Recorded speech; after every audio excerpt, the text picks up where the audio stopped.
Olá, povo de Deus! Nesse vídeo a gente vai discutir a fraude contra credores, que é o primeiro dos vícios sociais. A fraude contra credores está definida lá no artigo 158 do nosso Código Civil. Ela acontece quando alguém que já está insolvente realiza algum negócio para evitar de pagar um dos seus credores. Pode ser um negócio de transmissão gratuita de bens, uma doação, alguma coisa nesse sentido, ou pode ser a remissão de uma dívida. Remissão, você lembra de perdão, remissão dos pecados, perdão dos pecados? Então é a mesma coisa. Uma pessoa que tem dívidas a pagar e sai perdoando dívidas de terceiro, está cometendo fraude contra credores porque ela está prejudicando o direito dos credores dela de receber. Nesse caso, os credores têm o direito de ingressar com a ação pauliana, que é o nome da ação própria, para anular esses negócios realizados em fraude contra credores. E assim, eles têm a garantia de recebimento daquele valor, daquela dívida ou daquele bem que eventualmente foi doado, foi cedido, foi dado em pagamento, sei lá, que o seu devedor fez. O artigo 158, parágrafo 1º, também fala da possibilidade de os credores com garantia insuficiente pleitearem a anulação. Lá no caput do artigo 158, ele fala nos credores quirografários. Credor quirografário é aquele que não tem uma garantia, tipo um título de crédito, ele não tem um cheque, ele não tem uma hipoteca, ele não tem um papel, um bem, alguma coisa que ele fala assim, olha, se não pagar essa dívida, a casa paga. Então, o credor quirografário, no rol de credores, ele é um coitado, que ele não possui um título, ele não possui um bem, ele não tem nada, ele só tem o direito puro e seco da dívida mesmo. Ele é diferente do credor pignoratício, por exemplo, que é aquele que tem um bem móvel como garantia, que é dada em penhor, por isso que chama pignoratício. O credor hipotecário, ele tem um bem imóvel, porque foi feita hipoteca. Então, ele tem alguma coisa para receber, para falar, se nada pagar, tem esse imóvel aqui e o imóvel paga a minha dívida. Só que só pode pleitear esse tipo de medida aqueles credores que já estavam nessa situação, já eram credores, no momento em que foi realizado o negócio com o objetivo de fraude. Ou seja, sua dívida já era vencida, o povo já tinha que te pagar e tá lá, dando as coisas pros outros, pondo os trem no nome dos outros. Mesmo que a pessoa que esteja devendo nem saiba ainda que ela é insolvente, ou seja, que ela não tem dinheiro para pagar todas as dívidas dela, você que tem interesse em anular aquele negócio, pode mover a ação pauliana. Ai, prof, aí no 158 tá falando só transmissão gratuita e remissão de dívida. E se a pessoa começar a vender as coisas e pegar o dinheiro, esconder? E aí? Você tá certinho de ter essa preocupação e o legislador pensou nisso também. Tanto pensou que lá no 159, ele tá falando que nos contratos onerosos, compra e venda, por exemplo, se a insolvência for notória ou houver motivo para ser conhecida do outro contratante, esses contratos são igualmente anuláveis. O prazo para pleitear a anulação é aquele mesmo prazo do 178 que a gente já viu no caso dos vícios de consentimento, que é o prazo de 4 anos a partir da data da realização do negócio. No nosso exemplo, a gente tem aí o caso clássico de fraude contra credores. Olha, o Pinóquio tá devendo 2 milhões para o seu Barriga. E quem garante a dívida dele é o patrimônio, né? Casa, carro, joias, todas essas coisas aí. Então, olha o que ele faz. Ele não quer pagar o credor, né? Ele pega e doa tudo pro amigo. E o credor, coitado, tá lá achando que um dia, se ele precisar, ele consegue entrar na justiça e executar o Pinóquio e pegar o dinheiro dele que tá investido nas casas, nos carros, o patrimônio que ele tem investido por aí. Mas não, ele começa a tirar tudo do nome dele, entendeu? Doa para um amigo, coloca o nome de um, coloca o nome de outro. E aí, nisso tem um detalhe importante que você tem que saber. A fraude contra credores acontece quando ainda não tem processo na justiça, quando o credor, né, no caso nosso aqui, o seu Barriga, não ingressou em juízo para executar o Pinóquio.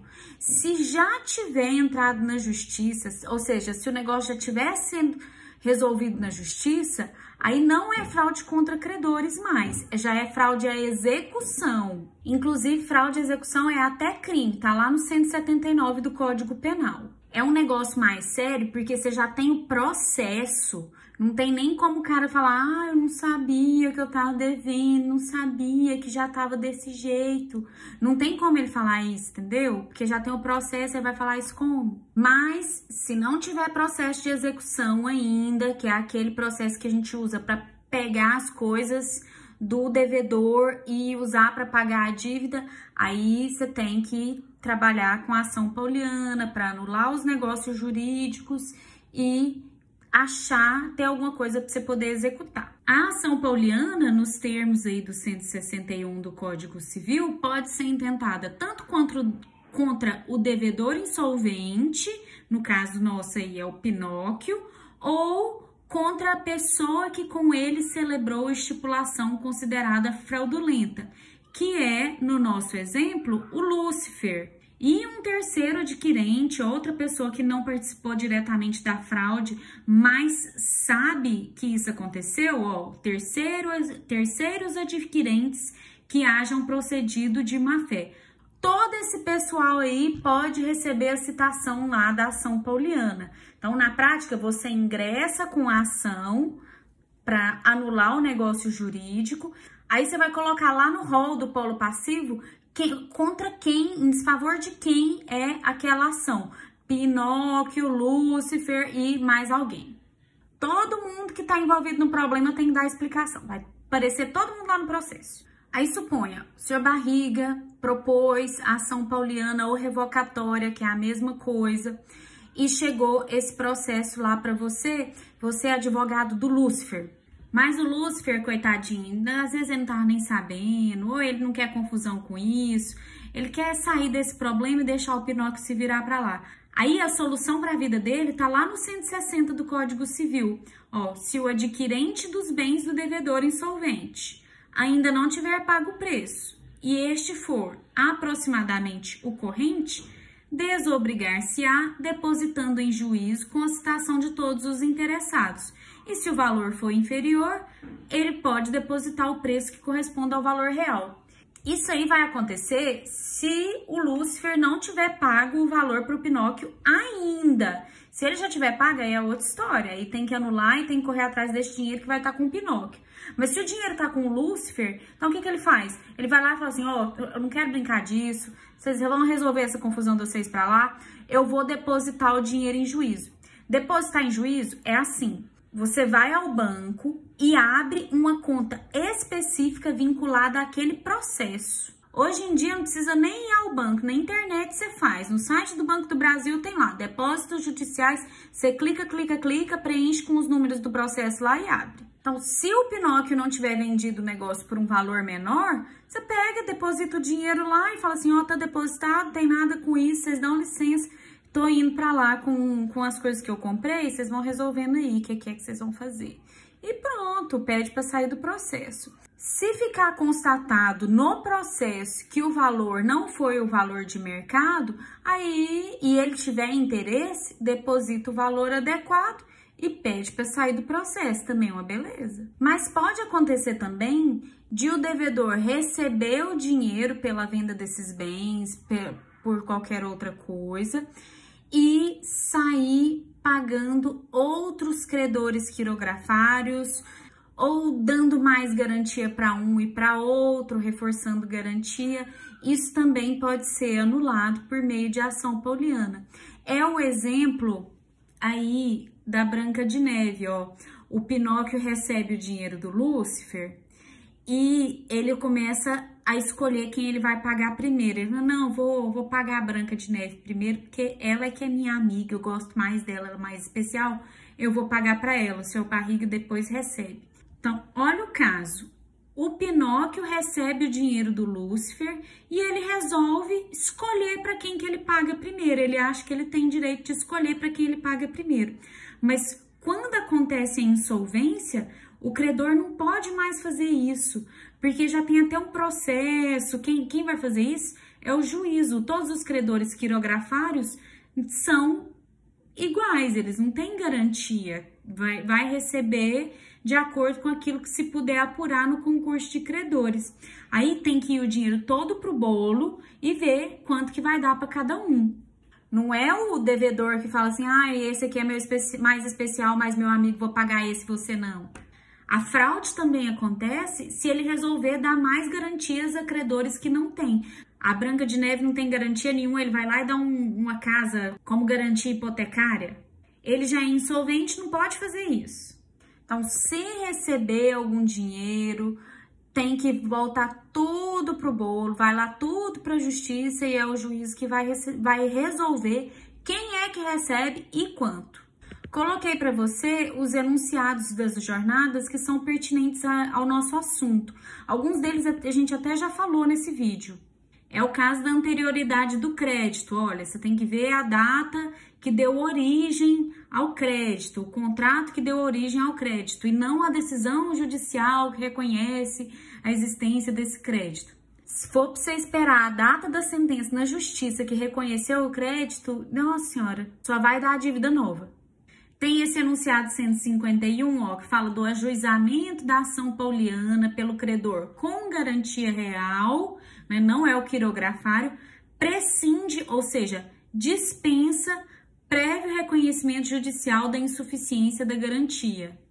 Então, às vezes a pessoa é uma credora hipotecária, mas essa garantia não é suficiente, não atende a dívida toda, e aí, adianta o quê? Você tem que entrar na justiça para provar que aquilo não vale. Não faz sentido você entrar na justiça para fazer uma coisa que a matemática já faz sozinha. E no caso de uma pessoa estranha essa relação negocial que seja prejudicada, o prazo dela para pleitear alguma coisa é o prazo do artigo 179, que é esse prazo de 2 anos, prazo decadencial de 2 anos que ela tem para tomar uma providência, não é o prazo de 4 anos não. Mas esses 2 anos não são os 2 anos da elaboração do contrato, da realização do contrato, né? No caso da fraude da ação pauliana em fraude contra credores, são 4 anos da data da realização do negócio. Aqui são 2 de quando a pessoa fica sabendo do problema. Do artigo 165 a gente já falou sobre a participação, sobre o bolo, a divisão, como é que funciona. E no 164, o legislador fala sobre os negócios necessários à manutenção de um estabelecimento mercantil, rural e tudo mais.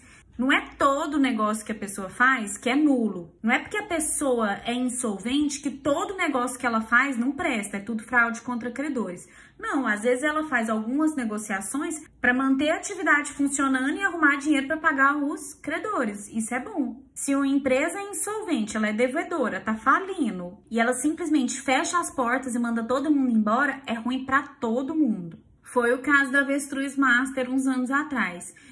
Num dia tava vendendo ovo de avestruz, amanhã fechou tudo, acabou tudo. Foi bom aquilo? Deus me livre, tem gente traumatizada com Avestruz Master até hoje. E com toda razão, diga-se de passagem, né?